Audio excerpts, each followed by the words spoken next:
Well, our today's class is on the books of prime entry, but I've decided to go back to see where we are getting the documents from, or what we call the source documents. So you can see we have our source documents on this end, and these are the evidences that transactions took place. Then from the source documents, we are able now to record the entries in the books of prime entry.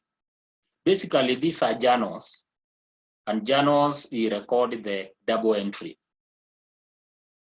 I reiterated that financial accounting is recurring, so you are not supposed to forget what you have covered in the previous topics. So we are starting from the source documents. Transactions took place, for example, when we sell, there are sales invoices.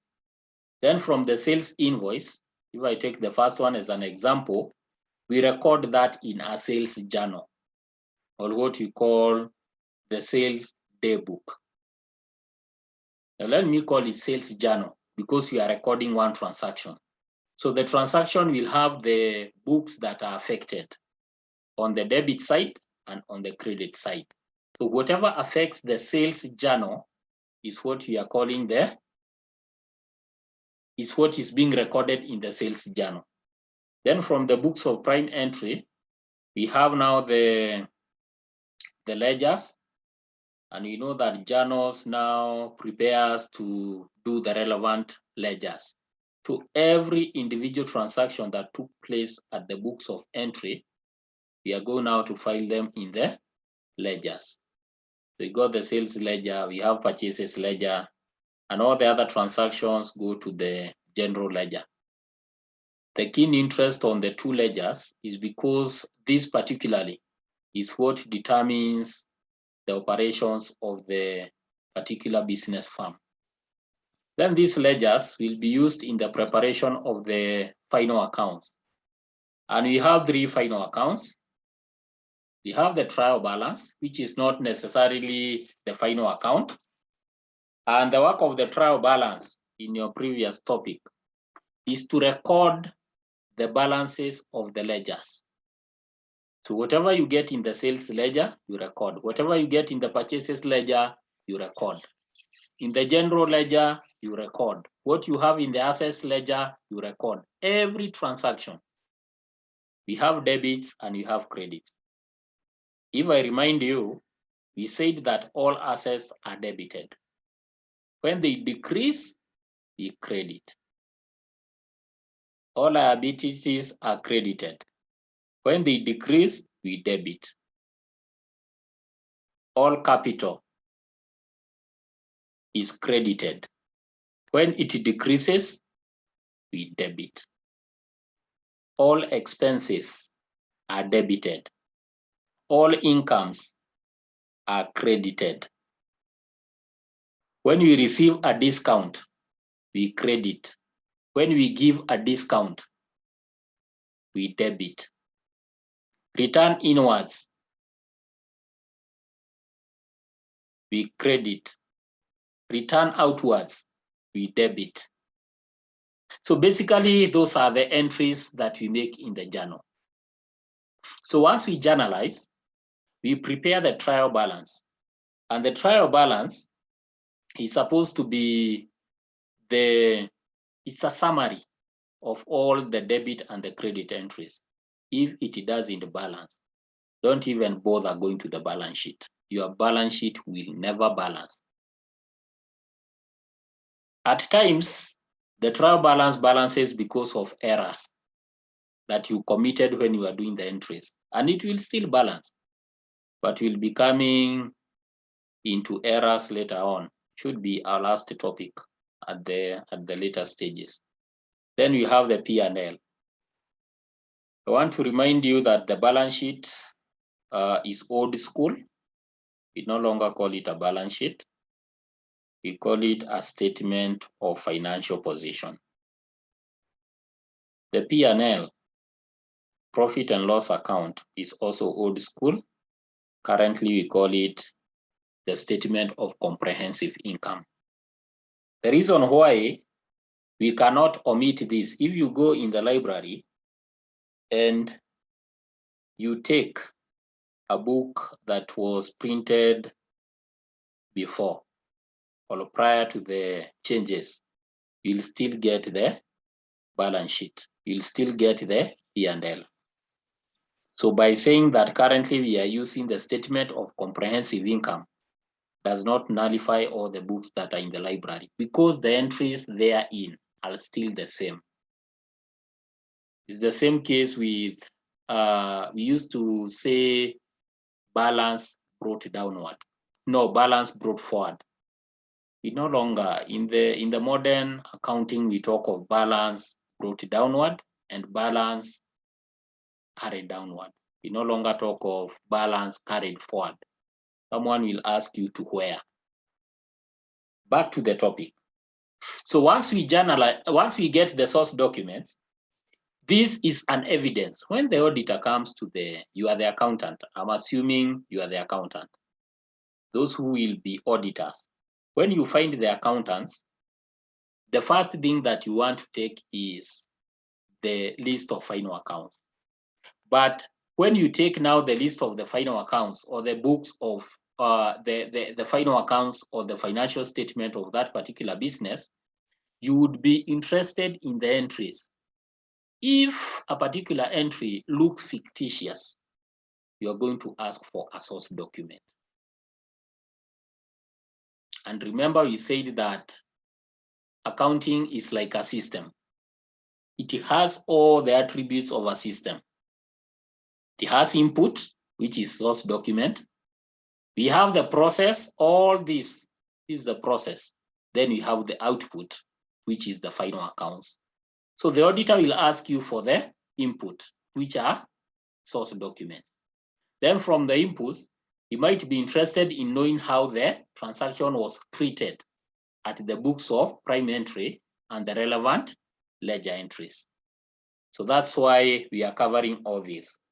So today we are at this one, the books of prime entry. Now, the books of prime entry, when data is collected or the source documents and posted in the books of prime entry, for a firm that sells goods on credit, an invoice will be raised. So we expect to have a sales invoice. For a firm that purchases goods on credit, we expect to have purchases invoice. Otherwise, we are going to have a cash receipt or a purchases cash receipt. Then we have a credit note. A credit note will be issued in situations where we have what we call some goods being returned. Jacqueline.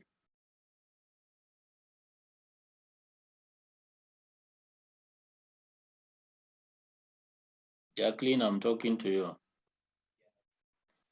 So I was talking of the credit note, or a situation where you bought on credit and some merchandise have been returned.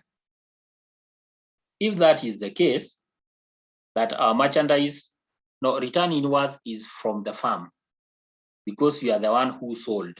When we sell and some goods are returned to us by the debtor, they are going to issue a credit note. A credit note to show that our debtors' figures have reduced, not as they were in the past, they've been reduced by the credit note. Of course, the modern way of doing business is when you get the return inwards, you are supposed to replace either goods that were destroyed or they were defective, etc. For example, an egg vendor who is selling eggs and buys eggs on trays, could be because of the means of transport, some eggs got broken somewhere on the way. You cannot penalize the farmer. So what you need to do is to communicate to the farmer. Out of the 10 trays that you brought, 1 tray broke. So that's why I'm returning. You are going to issue a credit note. For those people who are in retail outlet, we have perishable goods. like milk. If you are dealing in greens or vegetables, if they are perishable, you do what we call a credit note. So basically, a credit note will reduce your debtors. A debit note is the opposite. I had reduced my font because of the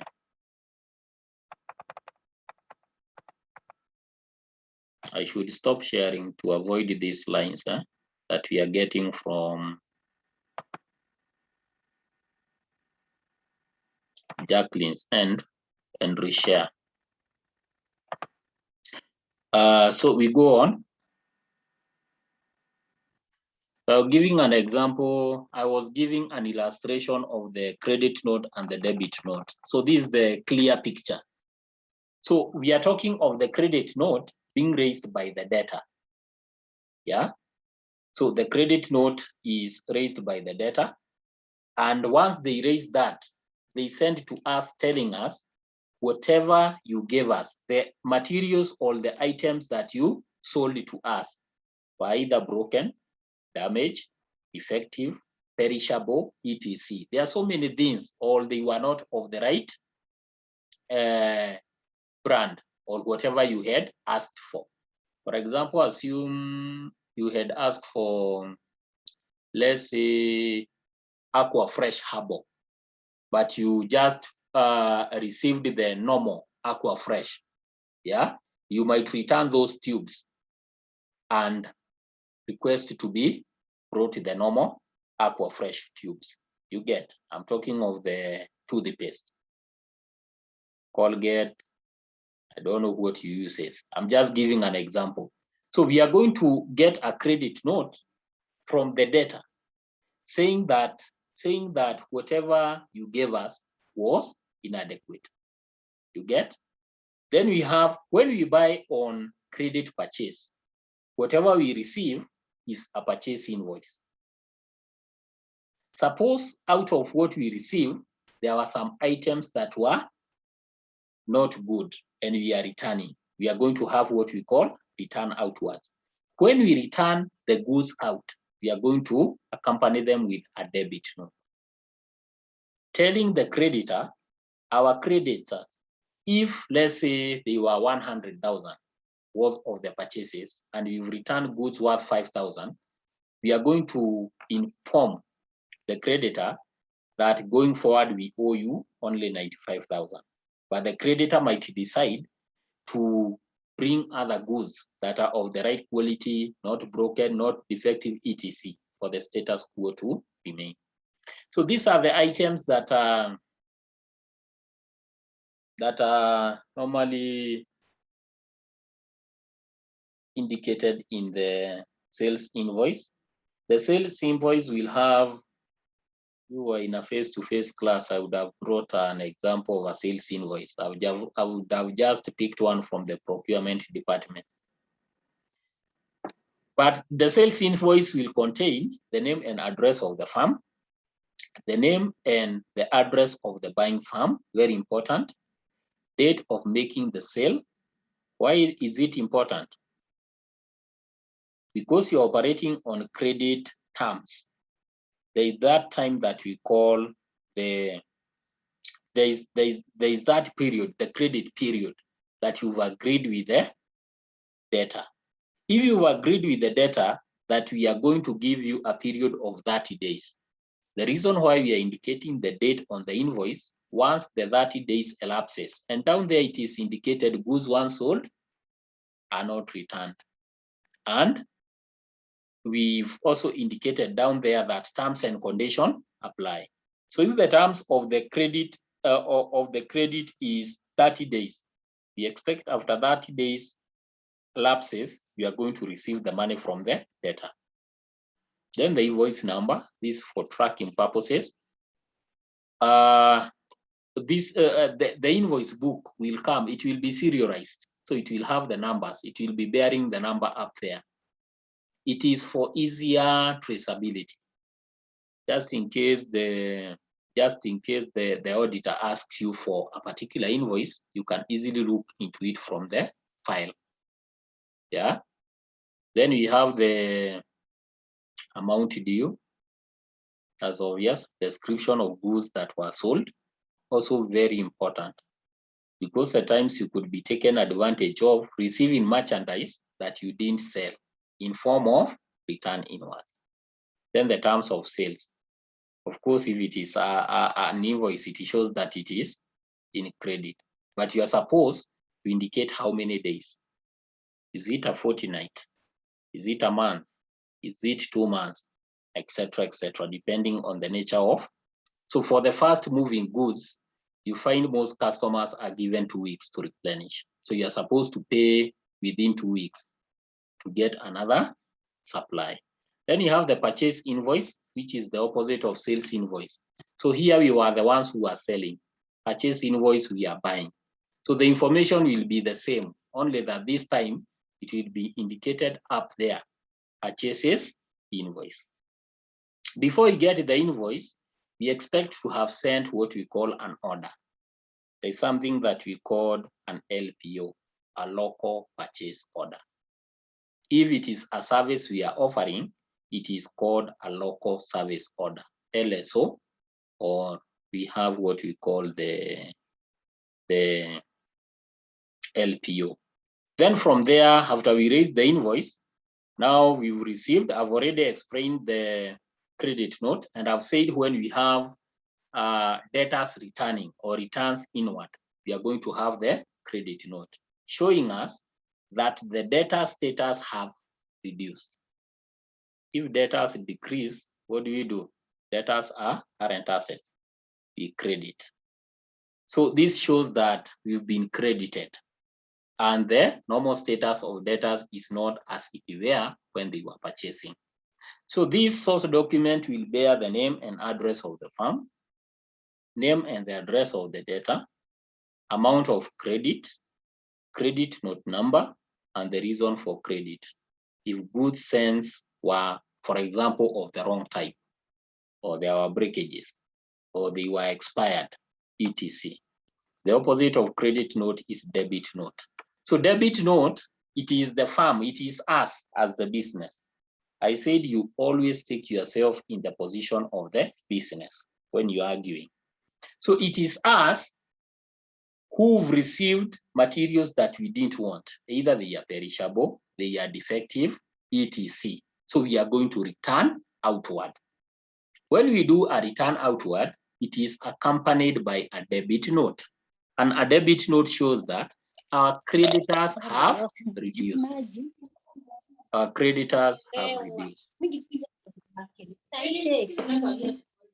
Namsikiza tu lakini endelea kushabora. Unaona kubalance hizo mavitu sasa. Sasa mimi ni bro. Balance sheet sahi na hizo trial balance. Double entry. Na kubakuro. Alinibeza mwene. Nibeza mwene zinaje akora. What do we do to Rachel? Saya can be an accountant. Rachel, kindly mute. Rachel.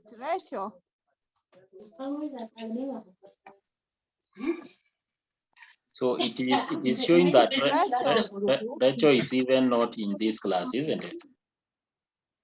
Let me just mute her from this end to see how disorganized some students are. I thought that she's in a class, but she's trying to explain some other things I don't know to who. So we go on.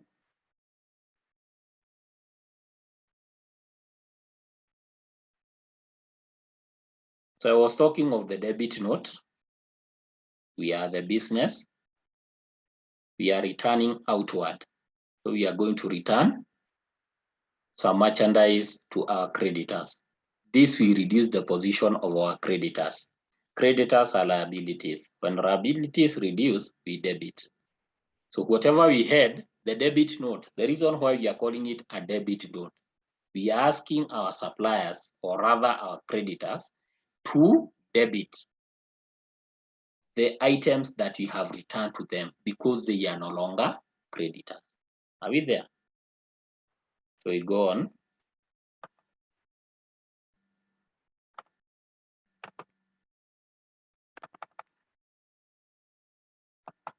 I had talked about receipts, and this is when the payments are made. So once we receive the payment, whether credit or otherwise, we issue a receipt. And a receipt will bear the name and address of the firm, date of the receipt, amount received or paid, and the receipt number. Then we have checks. Checks, these are cash equivalent, or what we call the trade instruments. So when you sell, you expect that at some point in time you will be paid. So you are going to receive checks or you are going to issue checks. So the check allows the firm to make payment against the account with the bank. Currently, because of the improved technology, you don't even need to go to the bank. You can even do a transfer using your mobile telephone. So that is how easy the modern business has become. But still, checks holds a significant chunk of the business, right? So when a firm issues a check to its creditors for payment, it authorizes the bank to honor payment against the firm's account. So the check contains the following information. I believe everyone here knows a check, or you've seen a check leaf. It has the name, then the account number of the firm. Then it has the date of the check, and the date is handwritten. So checks are, these are the templates. And I've said these are trading instruments. Then it will have the name of the payee, and in this case, the payee is the creditor. Payee is the someone whose payment, whom payment is being made to. Then we have the name of the firm's bank. It also has the account number and the branch. Then the amount payable in words and in figures. The check has a number, and then we have the authorized signature. The reason why we have all these controls is to ensure that when the payee receives the payment, they'll be able to identify with the particular firm. Are we together? Maybe I should share a check leaf in my next class. Then we have the petty cash vouchers, and petty cash vouchers is raised by a cashier seeking authority for payment. And we know that the cashier will be given some little cash, what we call petty cash, to meet some daily upkeep. For example, sending the letters, we no longer send letters. So we send the motorbike guy. So ataita jamaa anduthi, amutume amulipe 50 bob. You cannot write a check to a motorbike guy. Are we together?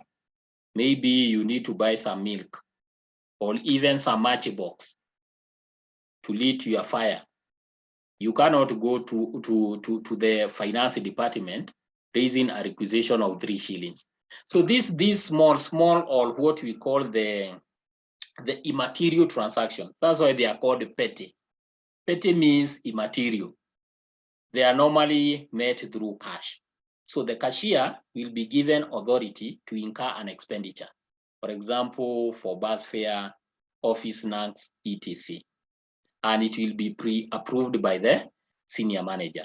Of course, you are going to have the impress system and see how this works. Then we have the other correspondences, and this includes any information that is business related. Could be you are getting letters from the lawyers, you are getting hire purchase or credit purchase agreements, MOAs, or what you call the memorandums of agreement, etc., bank statement, etc. That's what we are calling other correspondences. Now we go to the books of prime entry, and I'll start with the sales journal. And I said a sales journal is also called a sales day book. So the sales journal records all the invoices that you are going to receive in a particular period.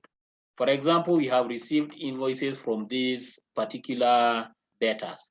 I have S-Pikes, I have T-Beans, I have Thompsons, and it has the serial number.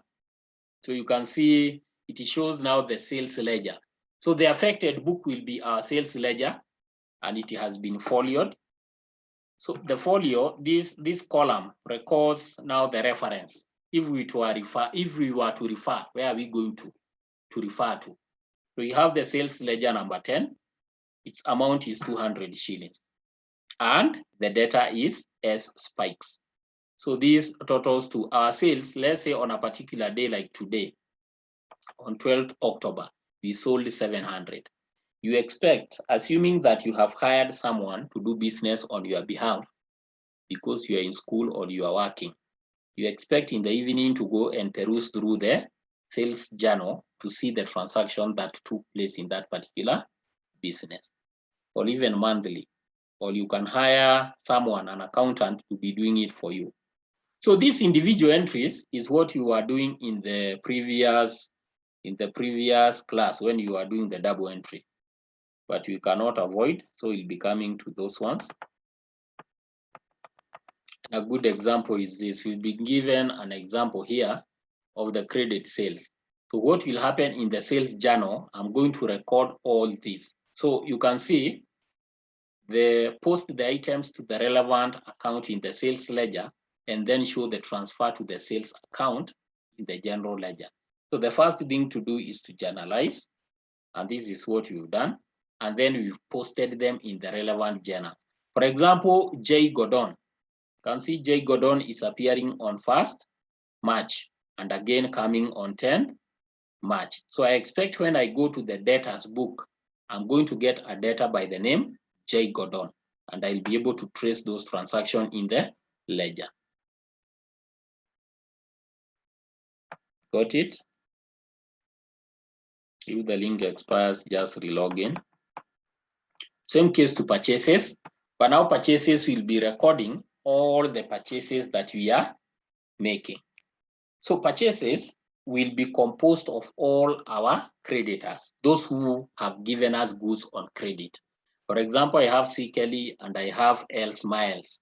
So I expect when I go to my now after the journal, when I go to my ledger, I'll be able to see a creditor by the name C. Kelly, and I'll see the purchases that we made to C. Kelly. What normally happens, I said purchases are normally credited, right? No, are normally debited, not credited. So we have debited the purchases, and we have come here and credited the creditor. What normally happens when we pay, for example, if we pay C. Kelly by cash 400, we are going to debit this account and close it.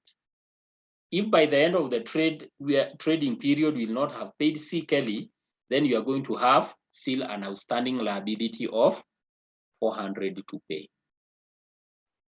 Any questions so far?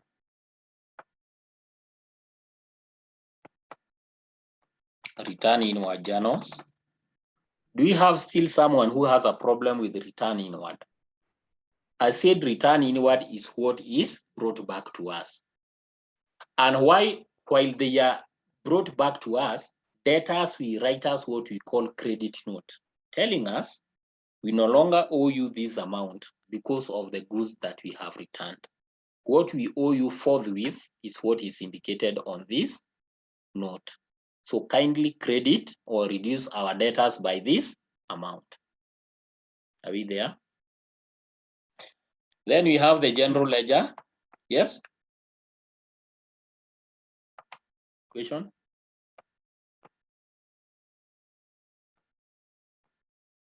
So these are the return inwards that you've received.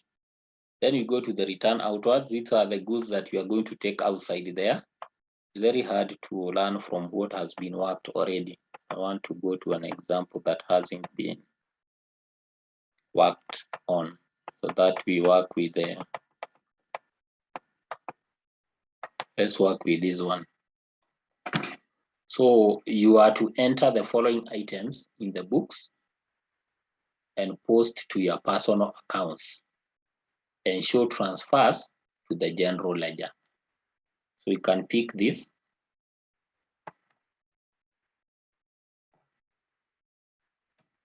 I want to stop sharing and put that information in an Excel sheet. We work from the Excel sheet.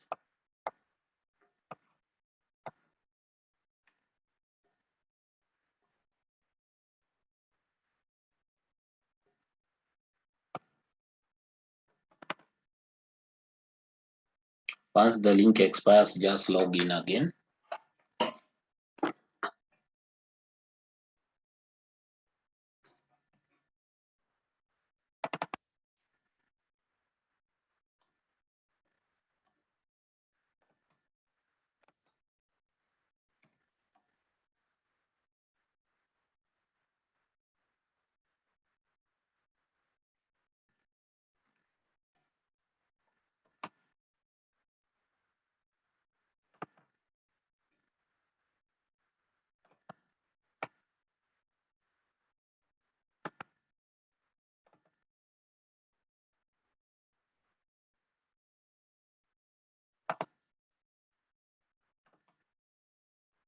So let me share my Excel. So what I've done is to I have transferred the information to an Excel sheet. We work from the Excel sheet.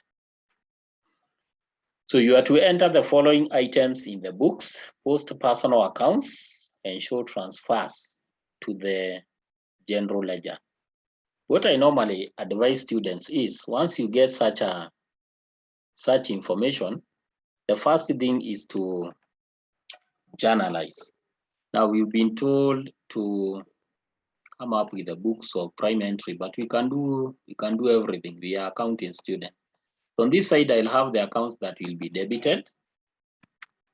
Debit. Let me just indicate DR. DR means debit. CR is for the accounts that will be credited. We go. Credit purchases from K Hill, 3,800. Credit purchases from K Hill, 38. M Norman, 500. N Senior, 106. Whom do we debit? What's the nature of, who are these people? K Hill, M Norman, who are they? Amoke sasa, nani huyo?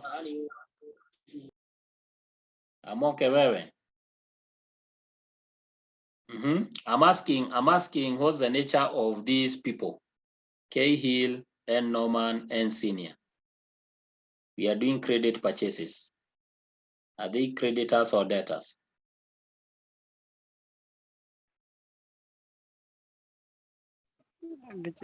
I hope they are, we credit them. They are creditors. Yes, you are going to credit them, right? So I'm going to credit K Hill. I'm going to credit Norman with that amount, and then I'm going to credit Senior.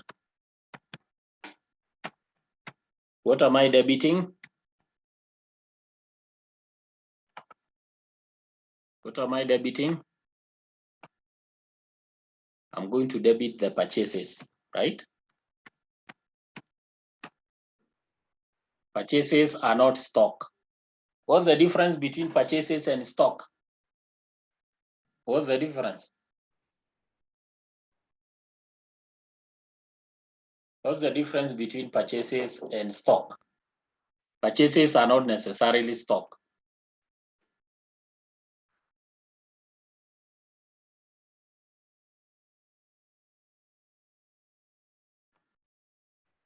I've said purchases are not necessarily stock. What's the difference? You look for difference. Stock is what we buy for resale. You could be purchasing, and the items that you are purchasing are not necessarily for resale. You get? So purchases are expenses. And I said all expenses are debited. So you go to credit sales. I have Eric, I have Phillips, I have Thompson. So I'm going to credit, I'm going to debit, I'm going to credit the data. I'm going to credit my, which books am I crediting? The sales. And I'm going to debit our debtors. So our debtors are Phillips, Thompson, and Rigby. Then credit purchases from R. Morton. So again, I'm going to debit purchases and I'm going to credit my creditors.